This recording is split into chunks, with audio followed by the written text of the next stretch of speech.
lutas, resistimos em cada passo, em cada não que viram sim, em cada espaço que ocupamos. Somos força e delicadeza, tempestade e brisa, raiz que fica e flor que dança. Nosso corpo não é limite, nossa voz não tem jaula. Hoje nos encontramos aqui para trocar olhares e saberes, para transformar cicatrizes em pontes e fazer do diálogo a nossa arma mais forte.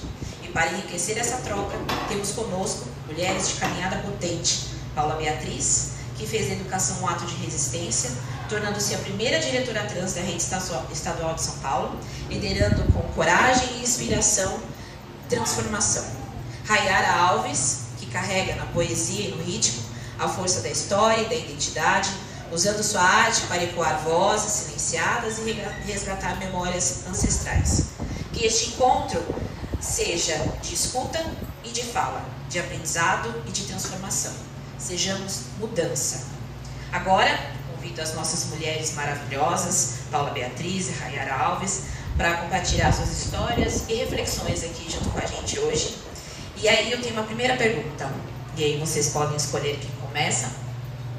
Em suas trajetórias, qual foi o momento em que vocês sentiram que estavam realmente ocupando um espaço de mudança? A palavra está com vocês.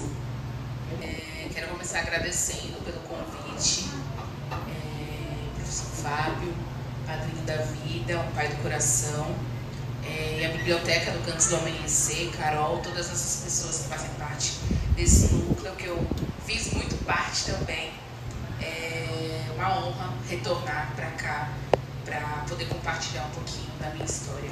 Fiz um sarau chamado Sarau MTF, que era um sarau com a temática de rap. A gente sempre trazia, né, mensalmente um artista da comunidade para poder fazer um pocket show, né, que é um show curto para apresentar a sua arte. O meu trabalho, a minha arte, enfim, estava ocupando um lugar de transformação.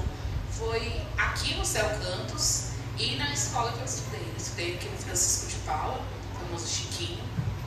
E eu me entendi enquanto artista, enquanto poeta, enquanto produtora cultural, que também sou hoje, dentro desse espaço em que eu podia fazer da minha arte um lugar para outras pessoas também comungar da arte. Então, para que a gente consiga, muitas das vezes, né, tanto é que cheguei aqui e falei, nossa, estou sentindo falta dos grafites, das coisas que eu via quando eu frequentava aqui com mais frequência.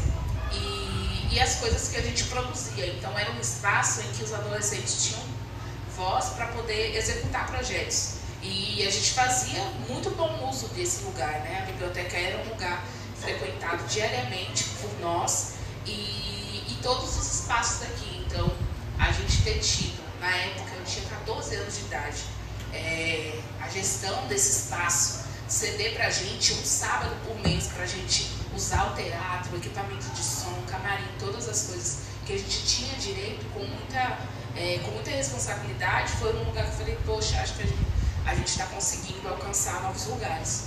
E a partir desse trabalho que a gente fazia aqui, a gente foi indo, né? Na época eu tinha outros colegas que faziam isso junto comigo, o Edinho e a Francisca, e aí a gente foi conseguindo alcançar outros lugares, ir para outras escolas, outros céus, apresentar esse trabalho, participar de antologias poéticas. Então foi quando a gente se percebe transformando ali na base, né? Que a gente olha isso. Para mim, hoje, enquanto estudante, né, faço licenciatura, para me tornar professora também, devolver isso que me foi dado com muita maestria, né? Os professores continuam fazendo parte da minha vida, né? Esses que me transformaram, que me levaram para a arte. Então, hoje também tento fazer isso. Eu estudo na Bahia, estou retornando daqui 2 semanas para lá, estou fazendo história. Estou aí no meu último ano, então é um momento de mais concentração, de mais dedicação, e tento fazer isso também com jovens que infelizmente lá não tem espaços como esses, né? A cidade que eu estudo especificamente é uma cidade muito pequena e que não tem lugares como esse aqui para os jovens poderem usufruir de atividades diversas, para além de uma educação de muita qualidade, seja pela farda que vocês vestem, né, o uniforme, ou pela alimentação e as atividades como essa aqui. Então, a gente tenta fazer de migalhinhas, né? Com que as pessoas consigam se impactar pelo aquilo que a gente também for. Então, acho que é um pouco disso, para começar. Nunca fui do armário, né? Vocês têm conhecimento do que é mulher trans, né? Que ela me falou que eu sou a primeira diretora trans, né? Que isso veio numa consequência de repente, a Secretaria da Educação, para dizer que nas escolas estava tudo muito bem sobre a questão do gênero e da sexualidade, então anunciou que eu existia na rede, né? E aí o mal que eles fizeram tão grande para eles, porque eu fui à Secretaria da Educação e disse: vocês colocaram nas páginas da Secretaria que eu sou a primeira, então nós precisamos conversar, porque ainda há jovens que estão nessa escola, há crianças, inclusive também, que são LGBTQIAPN+, inclusive hoje crianças que já se dizem, já se autodenominam como transexuais, né? E aí onde eu faço essa reflexão, que eu fui uma criança transexual então na minha época, né? E sigo isso. E aí a secretaria virou para mim: não, mas era isso mesmo que a gente queria. Então eu falei: é para hoje. E ali começam as formações para os professores, começa todo o movimento. Aí então, já tinham passado uns 4, 5 anos que havia o decreto estadual do uso do nome social. Todo o serviço público tem que respeitar o nome social das pessoas travestis e transexuais.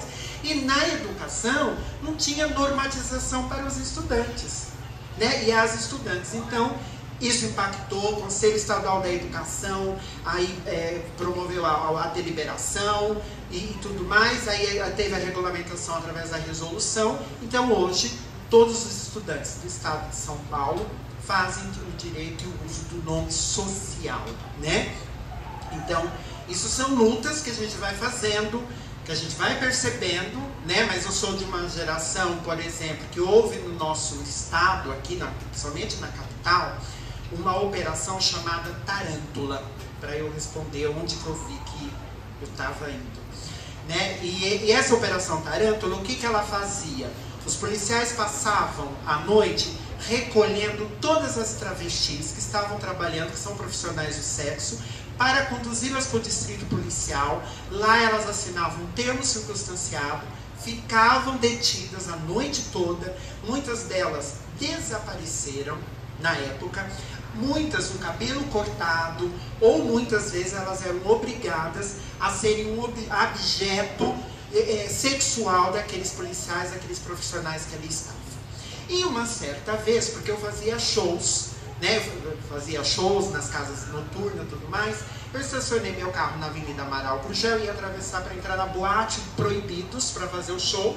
Veio o camburão e me pegou e me levou, né? E quando eu entrei no camburão, as meninas que lá já estavam, elas: nossa, pegaram a professora, porque eu já era conhecida a professora. A professorinha, então elas: ai, pegaram a professora. Daí uma falou assim: fica quieta, vamos ver que babado vai dar lá. Que babado é o quê? O que que vai acontecer lá? Porque eu era diferente delas na situação, porque eu não era uma profissional do sexo, né? Então, eu tinha um registro, elas não tinham, então por isso que elas ficaram assim: vamos ver o que que vai dar.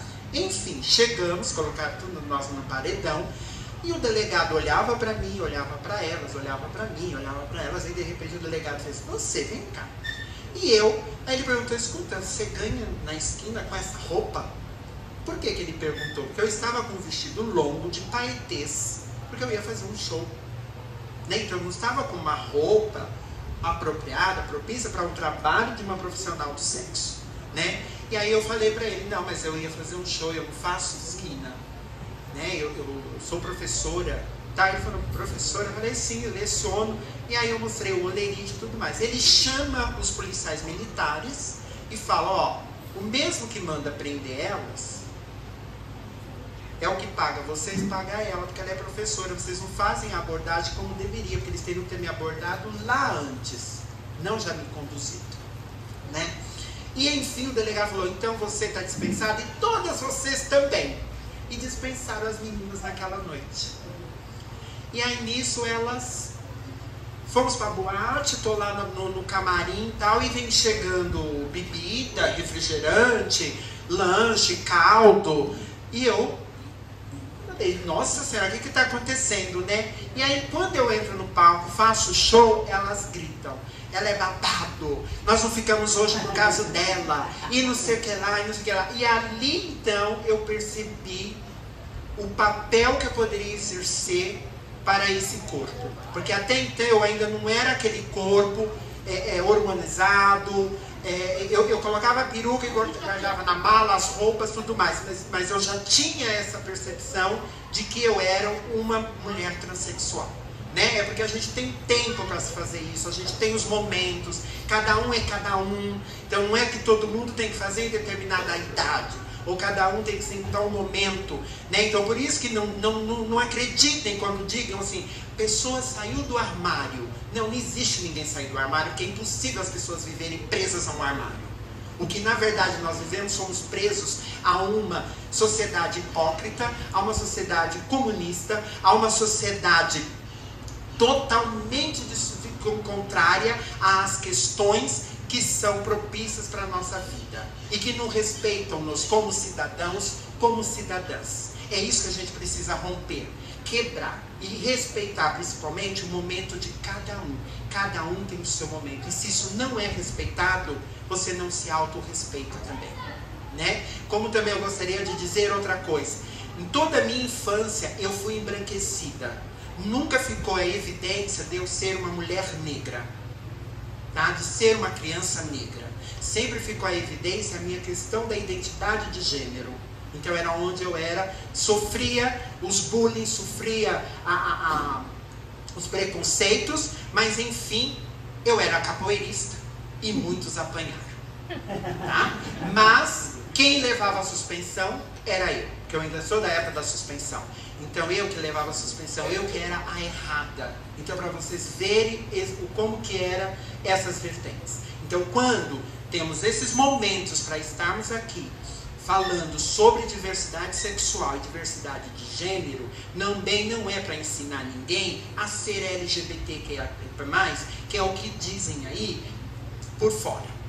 Tá? Nós estamos aqui exatamente para dar as tratativas do que é esse gênero, do que é essa identidade, para construir um mundo melhor para nós vivermos, né? E somente no sentido de entender por que existe hoje uma Lei Maria da Penha, né? Que trata da questão do feminicídio. Por quê? Não deveria ter, porque já teria que ter esse respeito. Né? Por que o homem tem que ser o homem, não pode chorar, o homem não pode isso, o homem não pode aquilo? Quem disse que não pode? Né? Quer dizer, sempre essa brutalidade para o sexo masculino e a mulher, sexo feminino, é toda frágil. Né? Não existe isso. Né? Nós temos as nossas forças e essas forças a gente tem que potencializá-las. E potencializar com o quê? Exatamente com tudo isso que está aqui em nossa volta. Ó. Livros. Que livros que nos trazem conhecimento. Muito obrigada. Então eu vou contar a minha história com a Paula.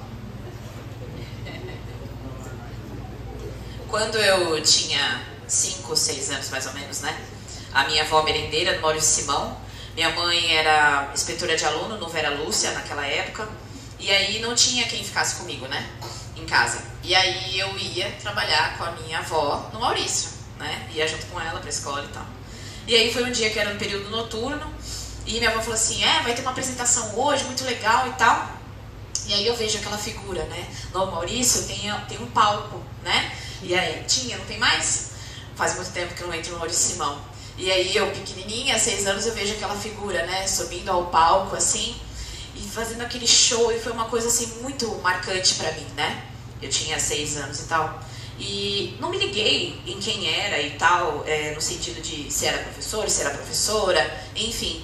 E isso me marcou muito naquela época, né? E aí nossa vida passou, né? Não tive mais contato com a Paula. E aí foi um curso que teve no MASP falando sobre gênero. E aí eu me inscrevi junto com o professor Antônio, que também tem um trabalho de percurso de pesquisa dele, agora ele está fazendo doutorado, não sei se vocês sabem, professor Antônio de Matemática. E ele fez um mestrado todo voltado a gênero também. Muito legal o trabalho dele, inclusive. E a Analice. Conhecem a professora Analice? Então. E aí encontrei com eles e fomos juntos para o MASP. E, mentira, não estávamos juntos, a gente ia se encontrar lá. No ônibus, encontro Paula, e sentei do lado dela. E aí a gente começou, né, a reviver esses momentos, né? Aí falei da minha avó, e aí ela também falou um pouco sobre o que ela tinha de memória e tudo mais. Mas o que eu quero dizer, né, sobre isso é porque, como eu disse, ali não ficou evidente para mim se era, qual figura que era, né? Mas que foi super importante porque eu carrego essa memória muito forte, né? Para mim aí sobre esse momento. Você quer falar um pouquinho sobre essa época? Como eu disse para vocês, nunca me escondi, né? Então, desde quando eu lecionava, né, que eu lecionei na Mauro Simão, e foram 29 anos lá, né? Então, sempre fui eu, nada de ficar né, aquela coisa assim. Então eu preparava mesmo shows lá na escola, muitos alunos, eu fui da sala de leitura por muito tempo, então aí é onde eu pude mesmo, né, fazer toda aquela festa, aquela coisa na escola.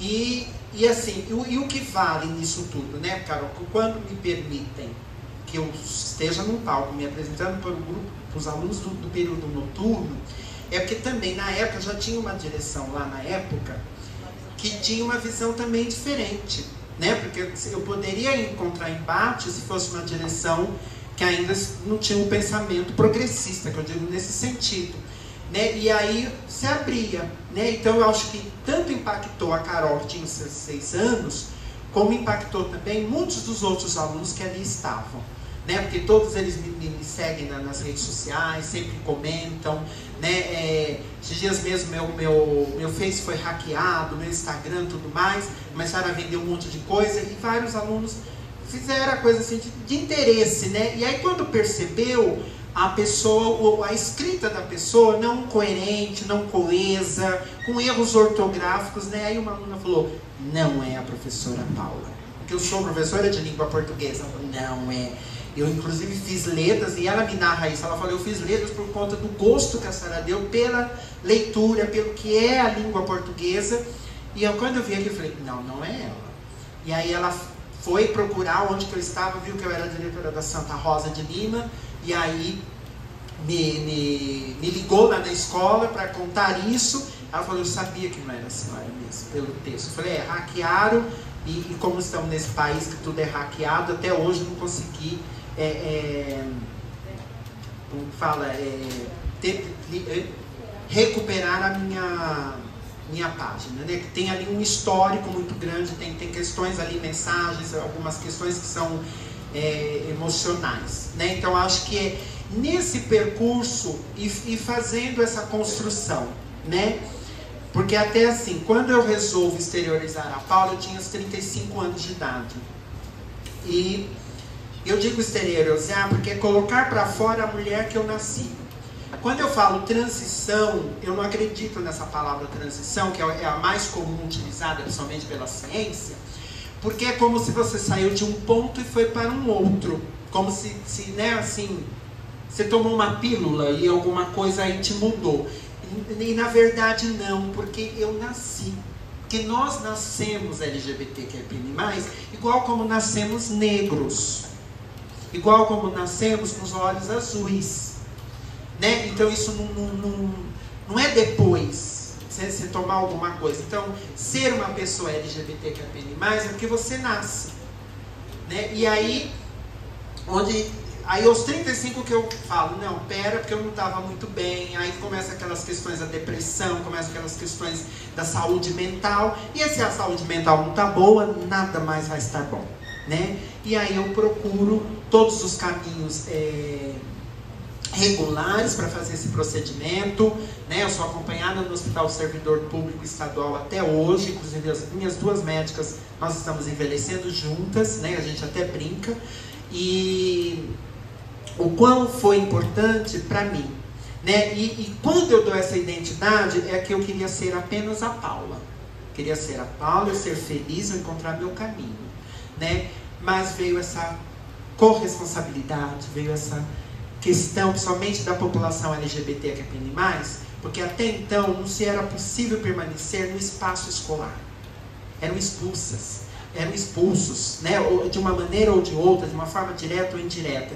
E de repente essa população, somente os militantes, os ativistas, uma diretora numa escola e é trans, peraí, então tem como mudar essa história na educação, né? E aí é onde eu fico permeando esse trabalho na educação. Eu tive a oportunidade assim, de participar diretamente de programas de formação de professores na SEDUC, na rede municipal, né? Quando foi na gestão do Haddad e era o dirigente regional aqui, o Alexandre, né? Então assim, foi um trabalho intenso, inclusive vinha ao teatro daqui, teve alguns encontros que foram aqui, então foi fantástico quando se tem esse processo, né? Então acho que o fundamental é que a gente entenda que quando eu não sei, minimamente eu pergunte, né? Do que ir falando, do que ir pensando, e não ficarmos no achismo. Eu ouvi recentemente a Djamila Ribeiro falar que além da gente enfrentar o feminismo, o machismo, o sexismo, essa política imunda, tudo mais, a gente tem que ainda estar enfrentando o achismo. Que esse achismo é muito perigoso, porque as pessoas não têm o conhecimento de fato, a propriedade daquilo que estão falando, a teoria, e aí fica no achismo. E aí onde muitas vidas estão se perdendo. Muitas vidas estão indo por questão de ódio, né? E eu acho que a gente pode muito mais do que isso, né? Eu não gosto. Eu, por exemplo, tatuagem. Acho lindo na Carol. Eu não tenho nenhum. Em mim não cabe. E aí pra mim não é por isso que eu não quero a Carol perto de mim. Ou então entender porque ela tem tatuagem que ela é toda errada na vida. Eu não posso. Porque é essa percepção que existe, né? De uma pessoa tatuada. E não. Né? Quando vocês estão vendo aqui, a Carol é uma professora. Né? E por quê? Aí ela não pode estar tatuada. Né? Então eu estou dando um exemplo aqui bem vivo e perceptível que está próximo da gente. Então não tenho o direito de julgar a Carol pelo que eu estou vendo. Né? A gente não pode fazer dessa forma. A gente tem que ir, perguntar, analisar, né? E não fazer os julgamentos que não nos pertencem. Né? Porque a gente não sabe o que está por trás dessa história. Por que ela fez essa tatuagem? Tem uma história na vida dela. E de repente eu estou colocando uma coisa que não tem nada a ver. Entende? Então é a mesma coisa na minha história, na história da Rayara, na história do professor Fábio, na história da professora, entendeu? Que aqui lembrou também que já trabalhou comigo na César Iazig, né? Então, imenso. A professora que está ali, já é aposentada, trabalhou anos e anos com crianças com deficiência, autistas em especial, né? Então acho que é tudo isso. Então, e eu acredito muito que a gente também não pode deixar na mão de vocês que são jovens, que vocês que são os responsáveis, que são o futuro do país, tá? Eu não acredito nisso. Eu ainda estou viva com meus 54 anos, então eu ainda sou o futuro do país, porque eu ainda estou viva. Tá certo? Eu não posso ficar, as crianças e os jovens que são o futuro do país, que tem que melhorar, que tem que fazer. Nós, hein? E aí acho que aqui cada um está fazendo a sua parcela. E principalmente quando se tem ainda na bravura os nossos professores nas escolas, com tantos embates, sem ser valorizados, e faz um trabalho que é exatamente por isso que não são valorizados, de abrir o leque. Tá? Porque nós, educadores, abrimos leque para que seja abanado.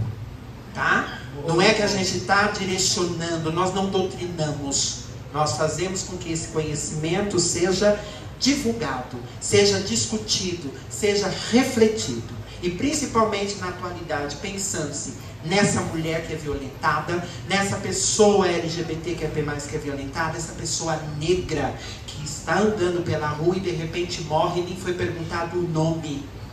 Isso está acontecendo muito na periferia, né? Então isso tudo nos preocupa. E muito, muito e muito. Falei muito. Rayara, eu queria que você falasse um pouquinho dessa sua experiência sendo uma mana periférica, preta, dentro de uma universidade, né? Falar um pouquinho sobre isso. Acho que, assim como a diretora acabou de complementar, né? Sendo também, né? Eu sou uma mulher bissexual e dentro da universidade foi um momento em que eu fui inquietada para ser atravessada por isso. Sendo uma pessoa preta, né, uma mulher preta, acredito que a raça sempre me atravessou muito mais do que o gênero ou que a minha sexualidade. Até porque fica difícil para as pessoas, às vezes, identificar, né? Muitas das vezes, quando você, como a Paula trouxe, né? A olho nu, o que você é, o que você não é.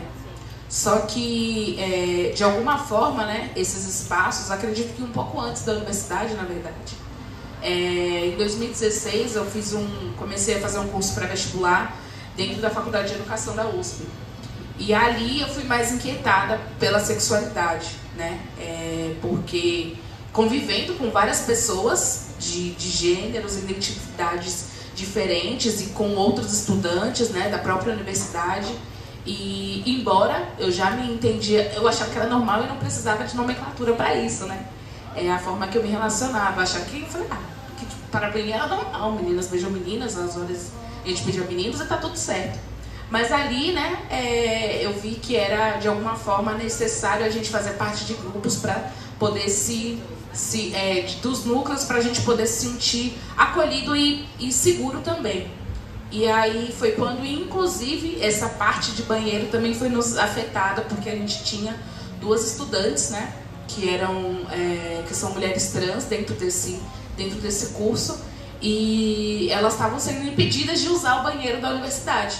Porque pra gente era normal, obviamente, do curso, mas a gente percebeu que a gestão da universidade não estava querendo deixar.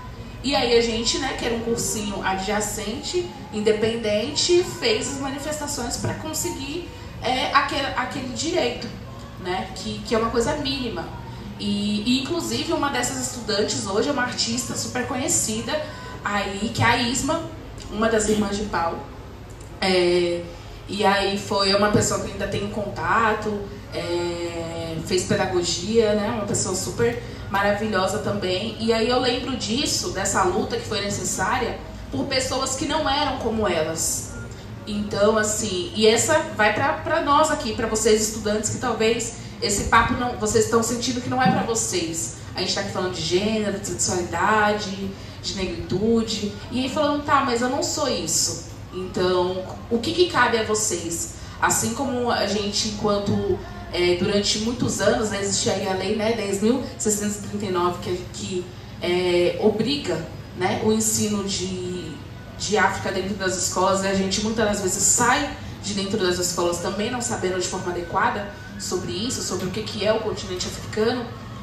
Falar de gênero é o tempo de agora, né? Embora as pessoas LGBT sempre tenham existido, é muito bom ver que agora está todo mundo não precisando mais se esconder, e a gente existe de fato, a gente está em todos os lugares, seja no parlamento, seja nos espaços educacionais, seja dentro da polícia, seja, enfim, onde que você quiser estar.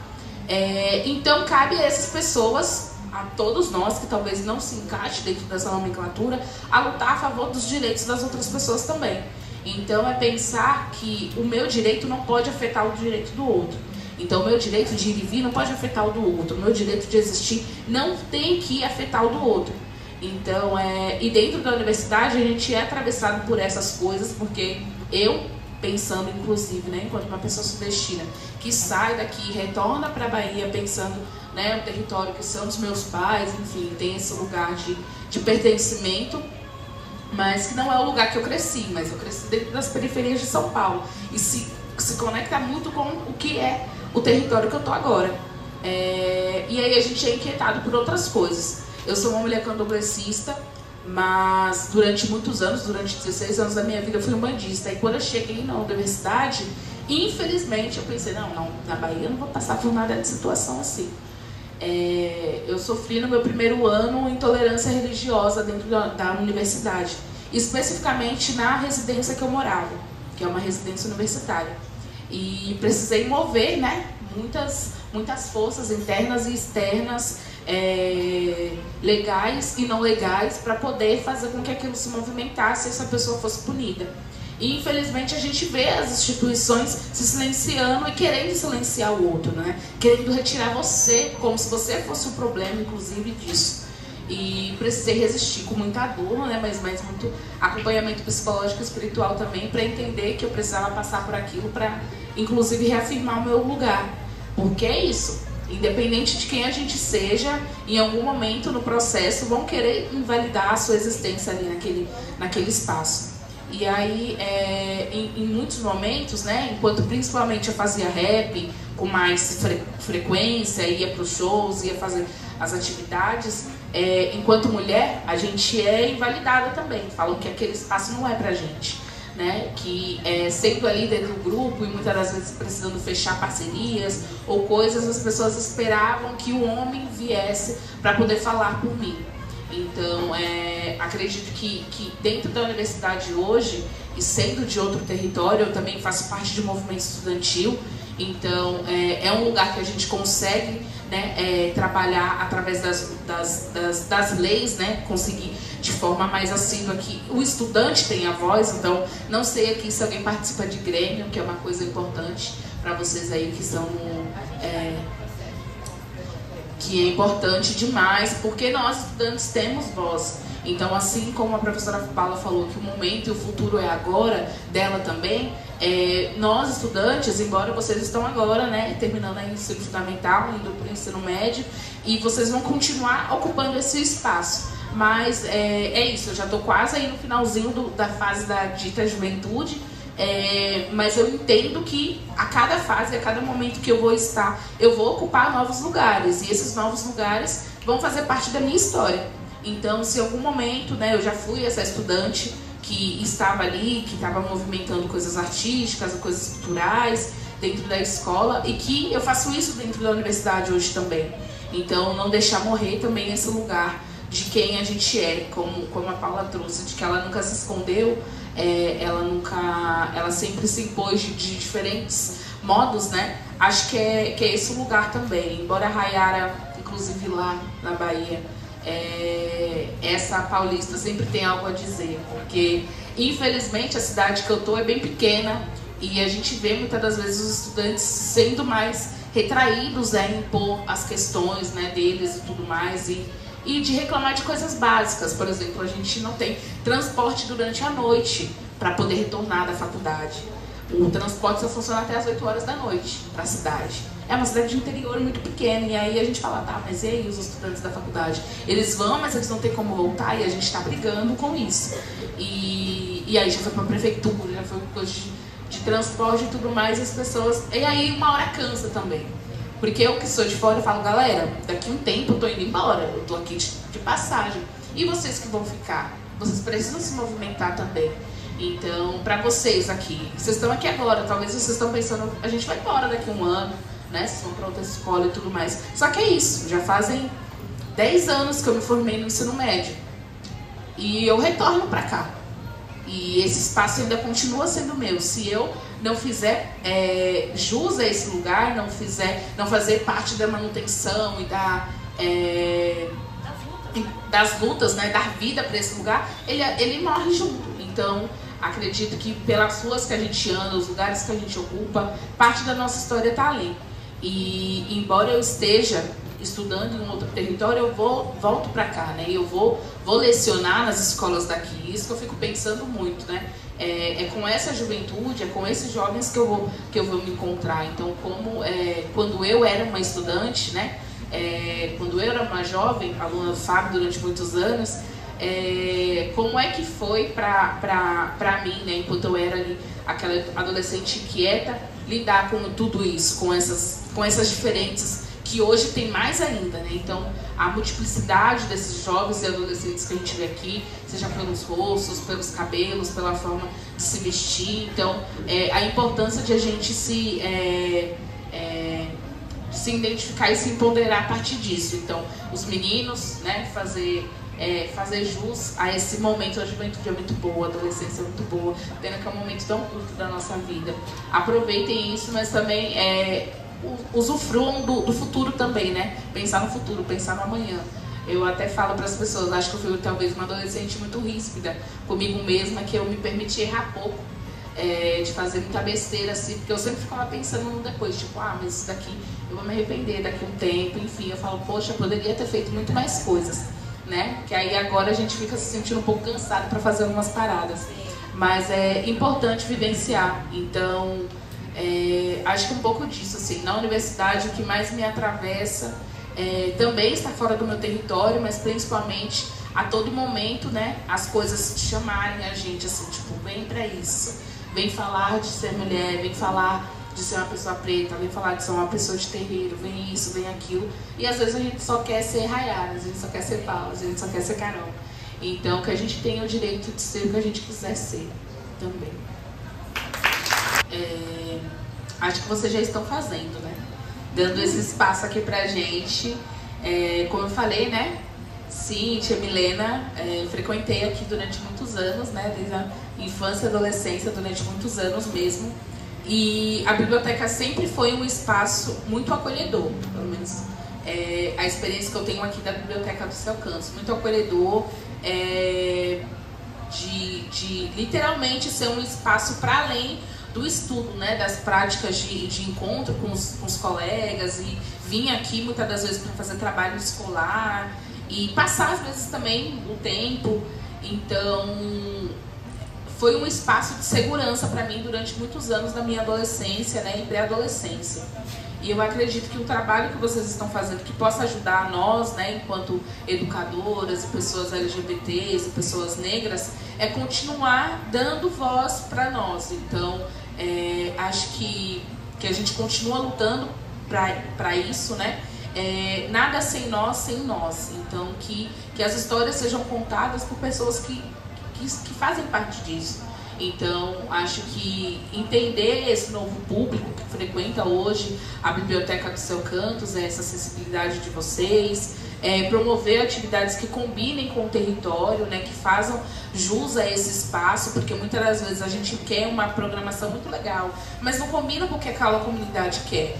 Então, acho que parte das coisas que a gente vem trabalhando é ouvir, né, ouvir para mim, né, enquanto eu já trabalhei durante muito tempo como arte educadora, a gente às vezes tem ali um roteiro para seguir dentro dos espaços, né, sociais, mas às vezes a comunidade tem uma outra carência, os estudantes e os jovens têm uma outra necessidade.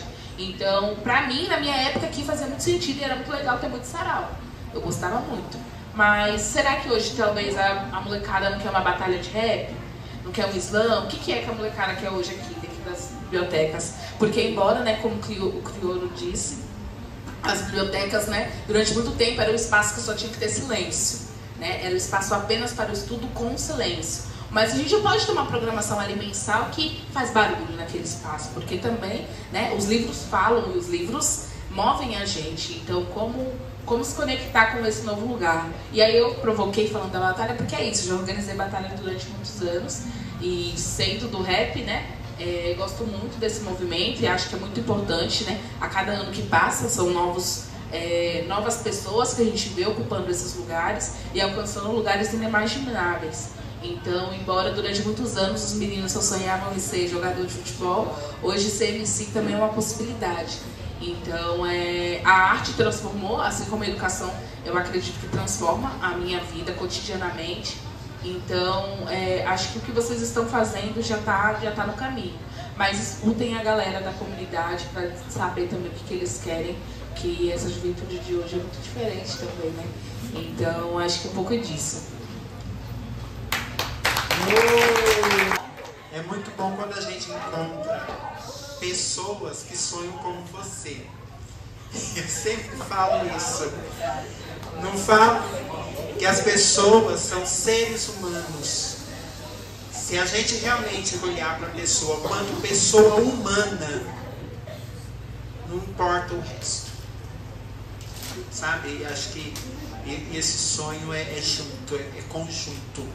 E acho que para que esse sonho seja concretizado, é necessário apenas uma palavra para nós que vivemos, convivemos, estamos em uma sociedade: respeito. É fundamental respeitar o outro. Eu respeitando, logo sou respeitada. Esse é o básico. Posso não concordar com a ideia dela, com o pensamento dela, com elas ali, mas eu tenho que respeitar. Respeitar, respeitar. Aí nós conseguimos viver em uma sociedade, tá? E vou jogar aqui uma coisa para vocês refletirem. Por que será que quando tem os períodos eleitorais, alguns candidatos atacam tanto a comunidade, a população LGBTQIAPN+. Pense. E cuidado.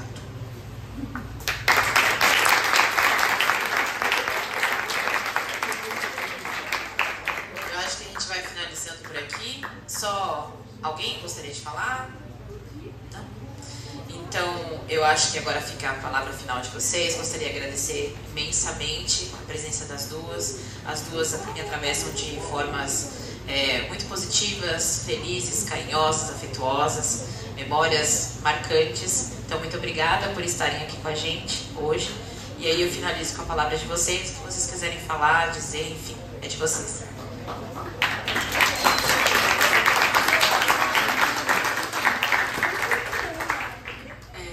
Obrigada, Carol. Obrigada, Paula. Obrigada, Fábio, Cíntia, Milena. Obrigado, Juventude da MF Cantos, do Amanhecer. A manhã de hoje foi muito rica. Eu fico muito feliz de voltar para o meu território e poder ser útil e ser celebrada, né? Eu acho que é um pouco disso também. A gente está falando aqui de um espaço de celebração também. E que a gente tenha mais momentos como esse e que a gente possa ver vocês, né, no futuro aqui, ocupando esse lugar também. Então, eu já fui essa jovem que estava aí desse lado e hoje está aqui desse outro lado é muito bom também. E retornar, né, que a gente volte para as nossas casas, enfim, para as nossas salas de aulas, para os lugares que a gente está aí transitando com mais ideias e com transformações e com inquietações positivas dentro da gente. Né? Como a Paula trouxe, o respeito é a base de tudo e que a gente seja nutrido pelos nossos sonhos e pelos sonhos dos outros também. Né? Eu acho que quando a gente vê uma pessoa realizando um sonho, a gente também se realiza uma parte disso junto. Né? Penso eu, quando passei na universidade, quantas pessoas ficaram felizes com isso e seguem, né, ficando felizes também e retornam daqui a um tempo. E com esse diploma, com essa graduação, para poder contribuir mais ainda para esse território. Então, o que eu deixo aqui é essa mensagem que fica aí em aberto quando precisarem, quando quiserem também. Confesso que eu mexo um pouco nas redes colocando minha arte, mas quem sabe daqui a um tempo aí não vem mais coisas, está adormecido ali um projeto de um livro, um projeto de mais músicas, mas vamos ver aí o que o universo prepara pra gente. E é isso, galera. Escrevam, leiam, que é importante. Como o poeta Sérgio Vaz fala, quem lê escreve melhor e chaveca melhor também. Então, para vocês aí que estão nessa fase da paquera, quem lê fala melhor. E é importante, né, a gente poder entender o que o outro está querendo dizer pra gente. Então, pro interesse de vocês é isso. Então, muito agradecida de verdade e que a gente se veja em breve.